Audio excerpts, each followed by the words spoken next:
अस्सलाम वालेकुम नाज़रीन, मैं हूँ आपकी होस्ट कौसर। एक दफ़ा फिर आपके साथ एक ऐसा प्रोग्राम लेकर कि जिसको देखकर आपको मोटिवेशनल भी मिली थी। दूसरी बात, आपको हमने एक ऐसे सिंगर से मिलवाया था कि एक हादसे के बाद उनकी ज़िंदगी ठहरी नहीं थी, बल्कि वो और आगे से आगे बढ़ती गई हैं अपनी सिंगिंग की करियर में। आज एक दफ़ा फिर मैं मौजूद हूँ आयशा के घर पे। इनसे हम बात करेंगे इनकी सिंगिंग के हवाले से, क्योंकि बहुत से सिंगिंग के राज और न्याज इन्होंने अभी तक हमसे शेयर नहीं किए। अस्सलाम वालेकुम आयशा, कैसी हैं आप? वालेकुम सलाम। मैं ठीक हूँ, आप कैसी हैं? मैं बिल्कुल ठीक।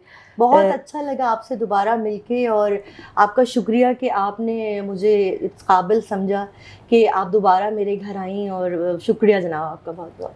Thank you Ayesha. हमने पहले प्रोग्राम में आपसे बात की थी, जो एक हादसा हुआ उसके बाद की जर्नी के हवाले से, कि आपने किस तरह से अपनी लाइफ को दोबारा से स्टैंड बाय किया। आज हम टोटल बात करेंगे सिंगिंग पे। आयशा, सिंगिंग की दुनिया में आप जानती हैं कि जब तक रियाज ना हो, रियाज वो जो आपको गाने सिखाता है, दूसरा रियाज नहीं है ये ठीक है, जब तक रियाज ना हो, जब तक आपकी बहुत ज़्यादा कहते हैं कि आपकी सिंगिंग ऐसी लाइन है कि जहाँ पे कंटिन्यू आपको स्क्रीन पे मौजूद रहना ज़रूरी है। जी, आप स्क्रीन से गायब हैं, क्या वजह है? असल में कौसर देखें, यहाँ अपडेट रहने के लिए या तो आपका कोई पहले से बहुत ही रिश्तेदार मौजूद हो जो आपको पूरी तरह सपोर्ट कर रहा हो, तब आप जो है वो स्क्रीन पे रह सकते हैं, या फिर आपके पास बहुत सारे पैसे हों, क्योंकि स्पार्क करना जो है वो इतना आसान नहीं होता, क्योंकि लोग बहुत हैं, लेकिन उसके बावजूद जो है वो टैलेंट से ज़्यादा जो है वो ताल्लुकात काम आते हैं, जो कि मेरे पास नहीं है। और लोग अपने शौक़ के लिए भी जो है वो गाने बनाते हैं। अमूमन आपको ऐसे बहुत सारे सिंगर्स एल्बम मिलेंगे जिनको कोई नहीं जानता, उन्होंने अपने शौक़ के लिए वो गाने बनाए और उन्होंने एफर्ट की, मतलब उन्होंने कोशिश की, जैसे जुआ खेलने वाली बात है। चल गया तो चल गया, नहीं चला तो खैर है। तो वो मैं करना नहीं चाहती हूँ, क्योंकि मेरे पास और भी बहुत सारे ज़रूरी काम हैं जिनमें मुझे इन्वेस्टमेंट करने होते हैं, मेरे बच्चे की पढ़ाई, एवरीथिंग। तो इस वजह से मैं अपना नहीं बना रही। लेकिन मैंने चाहा बहुत कि कोई अगर मुझे कोई जिंगल या कोई ड्रामे का OST या किसी भी तरह कोई प्लेटफॉर्म आपको नहीं मिला ऐसा? तो वो मुझे मिला नहीं, और वो अक्सर जो है ना वो पैसे मांगते हैं वो लोग। ठीक है, कि आपको हम काम तो दे देंगे बट आपको इतने पे करने होंगे, तो ये मुझे अच्छा नहीं लगता। मेरा दिल नहीं मानता कि मैं पैसे दे के काम करूँ। अच्छा आयशा, थोड़ी आपको ये भी शिकायत है कि सिंगिंग में जब आपने स्टार्ट किया था तो आप आना चाह रही थी स्क्रीन पर, बट इस हादसे की वजह से भी थोड़ा सा आपको आई थिंक आगे आप नहीं बढ़ पाई, या ज़ाहिर है स्क्रीन की दुनिया है, यहाँ पे ग्लैमर की दुनिया है, लोग देखना ज़्यादा चाहते हैं, सुनना कम चाहते हैं। आपकी जो ये शिकायत थी कि आपको आगे किसी ने बढ़ने नहीं दिया, ना ही मीडिया से किसी ने ऐसी आपको सपोर्ट नहीं की, तो हमारे इस वक्त आप क्या कहना चाहेंगी इस हवाले से, कि किसी से आपको कोई ख़ास शिकायत है? ऐसा है, मुझे नहीं पता। टीवी चैनल्स पे जब मैं देखती हूँ तो काफ़ी अजीब वियर्ड टाइप के लोग, जो इतने कोई ख़ास उनका मकसद नहीं है, छोटे मोटे कोई अपने आप को हकीम बता के, कोई हर्बलिस्ट और कोई शेफ़ बना के बैठा हुआ होता है मुख्तलिफ चैनल्स पे। मेरे पास तो बैकग्राउंड में काफ़ी काम भी है जो मैंने किया हुआ। मैंने की, मैं बहुत सारे शोज़ पे आई भी हूँ, लेकिन उसके बाद मुझे एफ़र्ट की, लेकिन कुछ मिला नहीं कि मैं चाहती थी कि प्लेटफॉर्म पे जाके बताऊँ अपने बारे में कि मैं यही काम करती हूँ, लेकिन वो इतने चांसेस मुझे दिए नहीं गए, और उससे मैं काफ़ी हर्ट भी हुई। लेकिन अभी भी ऐसा है कि अगर आप कोई शोज़, मॉर्निंग शोज़ वगैरह देखें, तो उसमें ज़्यादातर ऐसे लोग बैठे होते हैं जो कि लुक बिजी और डू नथिंग वाला सिलसिला होता है। ऐसा ही है। अच्छा आयशा, आपने शैकी के साथ भी एक गाना डू गाया था, थोड़ा सा वो हमारे नाज़रीन को बताएं। अच्छा, ये मेरे लिए बहुत ही राज की बात थी कि मैंने लेजेंडरी हमारे सिंगर हैं और उनके साथ मैंने गाना किया। तो मैंने आपको बताया कि मुख्तलिफ प्लेटफॉर्म पे जाकर मैं अपनी स्टोरी डिस्कस करती हूँ लोगों को मोटिवेट करने के लिए। तो मैं शेख साहब FM पे प्रोग्राम करते हैं, एज ए गेस्ट में गई थी, तो वहाँ पे हमारी अच्छी अंडरस्टैंडिंग हो गई। तो फिर हमने यही फैसला किया था कि हम डुएट सॉन्ग बनाएंगे, और बनाते बनाते उसको काफ़ी अरसा लग गया प्लानिंग कर करके, लेकिन बहरहाल बन गया। थोड़ा सा गुनगुना के सुनाएंगी? है नजर नजर तेरे ही जलवे, है जुबान जुबान तेरे ही चर्चे, है नजर नजर तेरे ही जलवे, है जुबान जुबान तेरे ही चर्चे, मेरी आंखों में रहे तेरी तस्वीरें, मेरे ख्वाबों के लिए मन की ताबीरे, हाँ तेरा मेरा साथ न छूटे, है जुबां जुबां तेरे ही चर्चे, हाँ तेरा मेरा साथ न छूटे, है जुबां जुबां तेरे ही चर्चे, है नजर नजर तेरे ही चर्चे, है जुबां जुबां तेरे ही जलवे। बहुत खूब, बहुत प्यारा। आगे बढ़ना चाहिए आयशा, बिल्कुल मैं नहीं चाहूँगी कि आप अपने सिंगिंग के सफ़र को यहाँ रोकें। देखिए मीडिया है, आपको हर बंदा सपोर्ट करने वाला नहीं मिलेगा। अगर ये आपका पैशन है और बचपन से आपका एक शौक़ है, तो मैं समझती हूँ शौक़ का कोई मोल नहीं है। कहीं पे अगर आपको थोड़ा पैसा भी खर्च करना पड़ रहा है, लेकिन आपको लग रहा है वहाँ नीड है, ज़रूरी है, बहुत ज़्यादा ज़रूरी है, एल्बम रिलीज़ करना है, वहाँ पे पैसा लग रहा है, वहाँ ज़रूरी है, तो बढ़ना चाहिए। क्योंकि देखिए हर चीज़ का एक वक्त होता है। अपने टैलेंट को अगर आपने दबा दिया, जिस तरह आपने उस हादसे के बाद खुद को खड़ा किया है, जो हमारे नाज़रीन मेरे ख्याल में इस चीज़ को देख के समझेंगे कि किसी भी हादसे के बाद जब इन्होंने अपने आप को संभाल लिया और खड़ा कर लिया, इसी तरह अगर आगे से किसी ने सपोर्ट नहीं की तो कोई बात नहीं, आपके अंदर टैलेंट है, आपको खुद को मनवाना है, आप आगे आएँ। कहते हैं कि गिरता ही जो शहसवार बार बार गिर के उठता है, वही असल जीत का हकदार होता है। कोई भी बंदा अगर बार बार गिर रहा है, तो आपको कोई अगर उठाने नहीं आ रहा, तो आप खुद आगे बढ़ें, खुद अपने आप को संभालें और खुद आप खड़े हों। क्योंकि वो जो जीत होती है वो आपकी अपनी एफर्ट की वजह से होती है।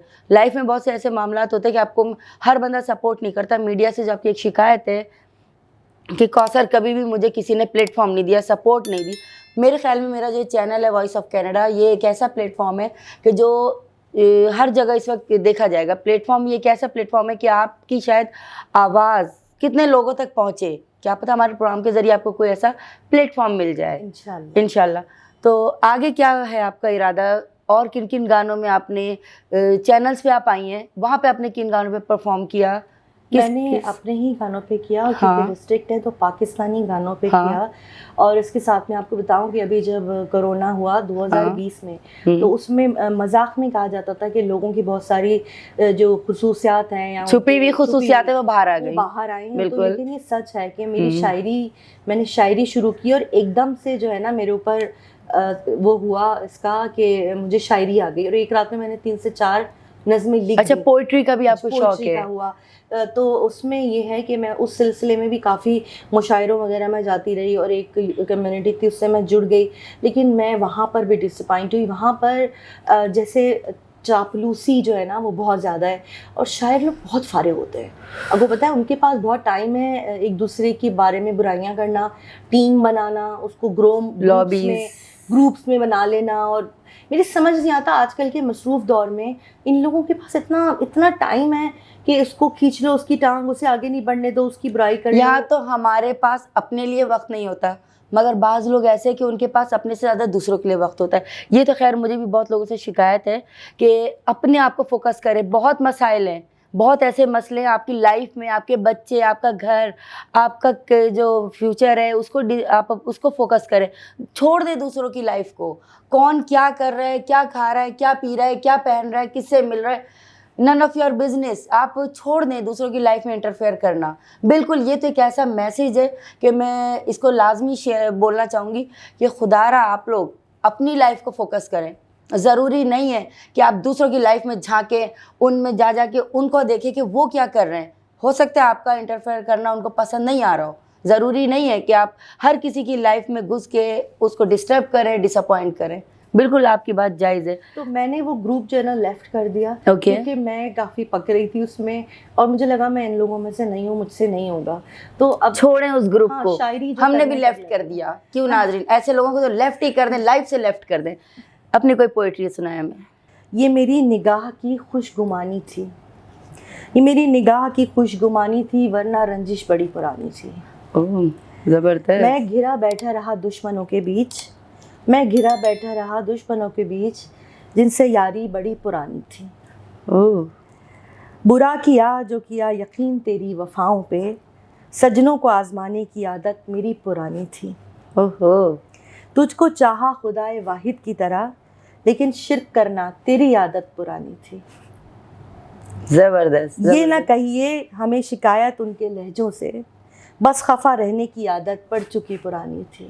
क्या बात है, वाह वाह वाह वाह। Thank you. ये आपका अपना है? जी मेरे। इसको आपने चले सिंगिंग में आपको प्लेटफॉर्म नहीं मिला, पोइट्री तो आपकी अपनी दुनिया है, पोइट्री में आगे क्यों नहीं बढ़ी? इसको मैं डालती हूँ मुख्तलिफ पेज जो हैं शायरी के, और इंटरनेशनल जो मुशायरे ऑनलाइन होते हैं उसमें मैं जाती हूँ, जिसमें मुख्तलिफ कंट्रीज़ के लोग होते हैं, तो वहाँ पर मेरी शिरकत होती है। सब अपना अपना सुनाते हैं, तो मैं भी अपना। यहाँ आयशा सब अपनी अपनी सुनाते हैं, दूसरों की कोई नहीं सुनता। क्यों नाजरीन, यही मैं आपसे कहना चाह रही हूँ, यहाँ कोई किसी की नहीं सुनता, सब अपनी अपनी सुनाते हैं। जब ये सुना रही हैं तो हम भी आपको एक छोटी सी नज़म है जो कि मैं चाहूँगी शेयर करना। ये जो एक दश्ते फिराक है, वाह, ये जो एक दश्ते फिराक है, ये रुके अगर तो निशान मिले कि जो फासिलों की सलीब है, ये गड़ी हुई है कहाँ कहाँ। मेरे आसमां से किधर गई तेरी चाहतों की दास्तां, मेरे हम सफ़र मेरे हम नशी, वो ज़मीन व आसमां की वुसअतें तुझे देखने को तरस गई, वो मेरे नसीब की बारिशें किसी और छत पे बरस गई। क्या बात है। और सबसे बड़ी मुबारकबाद इसलिए कि आपको किसी याद और है। छत पे बरस गई, हम पे बरसती तो शायद आज हम उन पे बरस रहे होते। ऐसे ही है, ठीक है। बहुत अच्छा। अच्छा आयशा, आगे आपका इरादा है कि अपनी पोइट्री को बुक की शक्ल दें? मुझे एक, मैं आपको बताऊं, एक शायर साहब है जो यहाँ पर जो है आशिक मिजाजों की, हर शायर को काम नहीं है। हर शायर, देखिए जो शायर होते हैं वो इतने फारिग होते हैं कि उनके पास पोइट्री का ही टाइम होता है, और उनके पास ख़वातीन को चाहने का। बिल्कुल, शॉर्ट फॉर्म में अगर उनको कहे तो पोइट्री की तरफ वही मर्द हजरात ज़्यादा आते हैं जिनको, जो लेडीज़ के करीब नहीं जा सकते तो वो पोइट्री के करीब चले जाते हैं, और इस तरह से वो लेडीज़ के करीब हो जाते हैं। तो शॉर्टकट काफ़ी वो बड़ा नाम है, मशहूर है। तो उन्होंने मुझे कहा कि बस इस साल में तुम्हारी किताब छुपा के रहूँगा। उसके बाद उन्होंने आपसे कितनी मीटिंग की? नहीं, मीटिंग मैंने नहीं की एक भी, क्योंकि मुझे भी थोड़ा ज़माना शनास हूँ मैं। तो उन्होंने कहा कि मैं तुम्हें रोज़ाना एक गज़ल लिख के दूंगा, तुम रोज़ाना उसे पोस्ट करोगी, और जब बहुत सारा मजमूआ होगा तो मैंने कहा भाई माफ़ कर दें, अगले वक्त ये मुझे ब्लैकमेल करेंगे, ये वही आयशा है, अरे इसको तो मैंने लिख के दी थी गज़लें, इसको कुछ नहीं आता। मैंने कहा भाई ये बुराई मुझे नहीं लेनी। उसके बाद नाराज़ हो गए, तुम्हें मेरी कदर नहीं है, तुम्हें मेरे जज्बातों की कदर नहीं है। वैसे इस टाइप के लोग नाज़रीन, मैं आपको कर दिया। बिल्कुल, मैं आपको एक बात कहना चाहूँगी, इस तरह के लोग नाराज़ी रहना तो अच्छा है, मनाने की कोशिश ना करें। मेरी तो कोशिश होती है लोग थोड़ा नाराज़ हो जाएं ताकि हमारी ज़िंदगी में थोड़ा सुकून आ जाए। वो कहते हैं ना कि कोई गुस्से में जो निखरा है उस रूप का क्या कहना, कुछ देर अभी मुझसे तुम यूं ही खफा रहना। वाह वाह वाह वाह, क्या बात है। नाज़रीन एंजॉय कर रहे होंगे क्योंकि इतनी जो हमारी लाइफ है उसमें महंगाई की बात, गैस बताती हूँ, बिल्कुल, जो पेट्रोल और बिजली इतना मतलब समझे 60-70% एकदम आगे हो गए। तो उसमें जब आप कह रही थी कि गाने के ऊपर आप इन्वेस्टमेंट करें, तो आज के दौर में एक कहावत है कि आप उन चीज़ों पे खर्चा करने से हाथ रोकें ताकि आपको वो चीज़ें ना बेचनी पड़े जो आप इस्तेमाल कर रहे हैं। ऐसा ही है। तो अभी वो बिल्कुल भी सिस्टम नहीं है। पता नहीं आगे जाके अच्छा होगा कि नहीं, मुझे इतनी अच्छी उम्मीद नहीं है हमारे मुल्क से या सियासतदानों से, लेकिन इस वक्त पैसा बचाने की बहुत सख्त ज़रूरत है, और दूसरे मुल्क निकल जाएं तो बहुत ही अच्छा है, बच्चे तो कम अज़ कम चले ही जाएं। बहुत प्यारी बात है कि इस वक्त जो वैसे पैसा नहीं है, कमाई का कोई ज़रिया नहीं है, आमदनी है नहीं, हुकूमत इतनी लापरवाह बेफिक्र बैठी हुई है क्योंकि उनके पास बैकअप भी है। छापे पड़ते तो क्या हुआ, इतनी सेटिंग बनाई हुई है कि आगे यहाँ से गया तो फिर आगे से उनके पास बैकअप मौजूद है। आम आवाम के पास नहीं है। मेरी आम आवाम बहुत मुश्किल से कमा रही है, बहुत मुश्किल से रख रही है। आपको पता है लोग सड़कों पे बिजली के बिल लेकर जला रहे हैं। लोगों ने इस दफ़ा तो आखिरी हद हो गई, जब मैंने खुद अपनी आँख से देखा, लोगों ने गले में रोटियां लटका कर एहतजाज किया। ये मैं समझती हूँ बेबसी की आखिरी हद है। मतलब ये तो हम जाहिर सी बात है इस तरह का प्रोग्राम इसलिए करते थोड़ा सा आप लोगों का भी माइंड फ्रेश हो, वरना लाइफ में इतनी ज़्यादा टेंशन्स हो गई हैं। लोग बिजली का बिल भरें, बिजली का बिल भरने के लिए जब आप निकलते हैं तो आपको पहले पेट्रोल डलवाना है। वो इतना महंगा कर दिया है कि ना पेट्रोल डलेगा ना आप बिजली का बिल भरने जाएंगे। घर में बैठे बैठे फसादात हो गए, सबसे ज़्यादा तलाकों की शरहें बढ़ गई हैं। भाई खाना बहुत महंगा है, बेसिक नीड है खाने की चीज़। आयशा बेसिक नीड तो सब है, खाना महंगा है, बिजली महंगी है, पढ़ाई महंगी है, नौकरी नहीं है, नौकरी के लिए जो मर्द बाहर निकल रहे हैं, पेट्रोल महंगा है। मतलब कहाँ जा रहे हैं हम कहाँ जा रहे हैं। आज हम अगर बैठ के बात करें, अगर मैं सीरियस टॉपिक पे बैठ के शुरू हो जाऊँ तो मैं समझती हूँ लोग रो पड़े। क्यों? मैं इसी चीज़ पे अभी हमने लास्ट जो प्रोग्राम किया था कि इलेक्ट्रिक के ऊपर, तो आयशा बहुत परेशान है, लोग बहुत ज़्यादा परेशान है, मैं कोई ये सुनने सोच वाला रही हूँ, नहीं है। अभी अभी मेरे जहन में आया कि हम लोग कोई ऐसी कोई वो बनाए, कोई ग्रुप जिससे हम लोगों की मदद कर सकें। मैं और तो कहती हूँ फंड गैंग बना लें फंड ले लें लोगों से, अगर कोशिश करके थोड़ा बहुत। और उससे। जिन घरों में हम जानते हैं पर्सनली, उनको थोड़े बिल्कुल महीने होना के थोड़े चाहिए, पैसे बांध दें। बिल्कुल। 3,000 सही है, 4,000 दे दे, कुछ तो होगा। ये मेरी चैनल के तवसत से ये एक ऐसा प्लेटफॉर्म है जिस पे हम बगैर किसी लालच के बिल्कुल। प्रोग्राम्स कर रहे हैं। तो आयशा, आप ये जो बात आपने की, आप चाहें तो आप मेरे प्रोग्राम के जरिए आप कर सकती हैं। तो मैं चाहती हूँ कि मैं बनाऊँ, और मैं इनके चैनल पे या किसी और अपने अपने फेसबुक पे एक ग्रुप बनाऊँ जिसमें हम फंड रेजिंग कर सकें, और जो अफोर्ड कर सकते हैं वो छोटा मोटा भी उसके अंदर जो है वो शिरकत करें, ताकि हम उन घरों में वो थोड़ी बहुत एफर्ट करके दे दें, जिससे चलो कुछ नहीं तो 10 दिन का खाना ही खा सकें। वैसे भी बेचारे दाल रोटी तो खाते हैं, तो ये भी बहुत बड़ी बात होगी, और अल्लाह बहुत सवाब देगा इसका आप लोगों को। बहुत प्यारी बात है। नाज़रीन, आज प्रोग्राम माशाल्लाह मेरा बहुत अच्छा जा रहा है, अच्छे मूड में हम बैठे हैं। मैं एक बात आपसे कहना चाहूँगी कि आज अगर मैं इस जगह बैठी हूँ तो इसमें मेरी टीम का बहुत हाथ है। हमें नहीं पता होता कौन किस परेशानी से, किस तकलीफ़ से उठकर हमारे लिए काम करने आ रहा है। मेरी टीम इस वक्त जिस तरह मेरे साथ खड़ी है, मैं बिल्कुल क्रेडिट नहीं लेना चाहूँगी कि ये प्रोग्राम मैं कर रही हूँ, नहीं, ये एक टीम है। और बैक साइड पे जो टीम आपकी एफर्ट कर रही होती है, वही निखर के जब एक शक्ल आती है प्रोग्राम की, वो आपके सामने।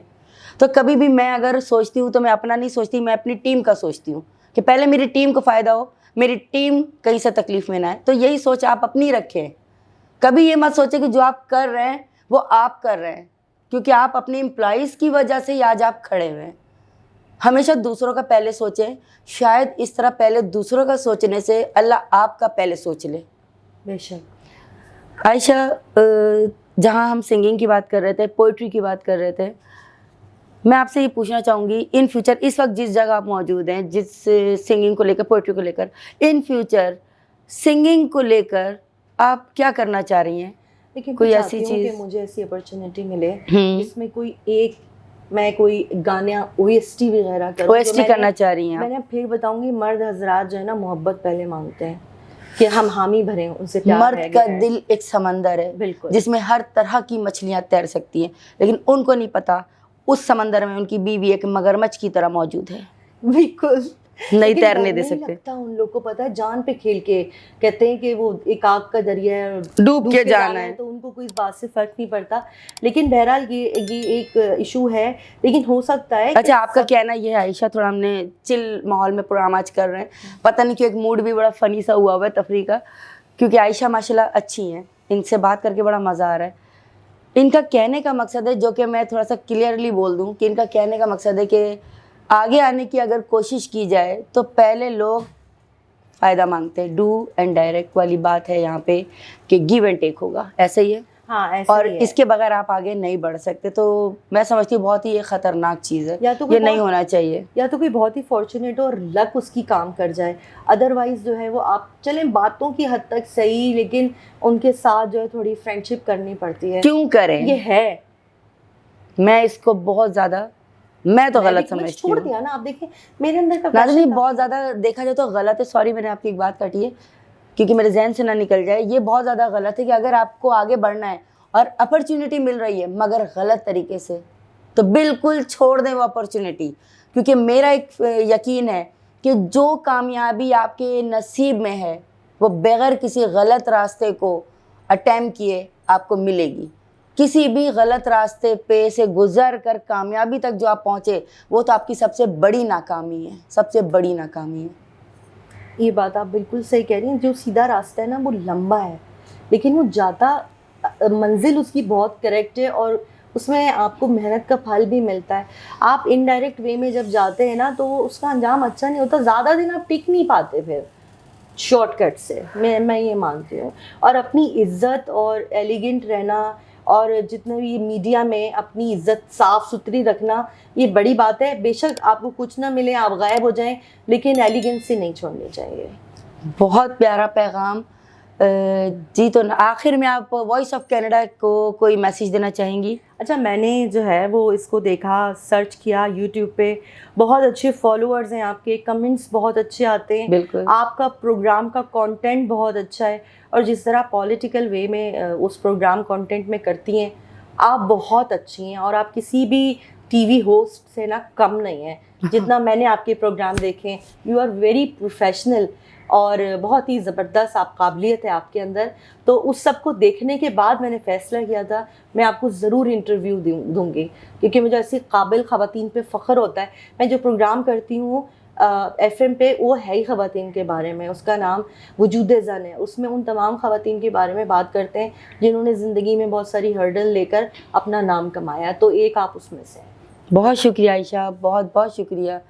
जी, तो नाज़रीन, आपने आयशा के साथ आज का प्रोग्राम बहुत भरपूर तरीके से एंजॉय किया होगा, क्योंकि हमने इस पे सिंगिंग की बात की, हमने इस पे पोइट्री की बात की, इसमें हमने हर तमाम महंगाई से लेकर, परेशानी से लेकर, एफ़र्ट से लेकर, हमने तमाम रंगों को, तमाम तरीके के, कह सकते हैं हर तरह के फूलों को मिलाकर एक गुलदस्ता आपकी खिदमत में पेश किया।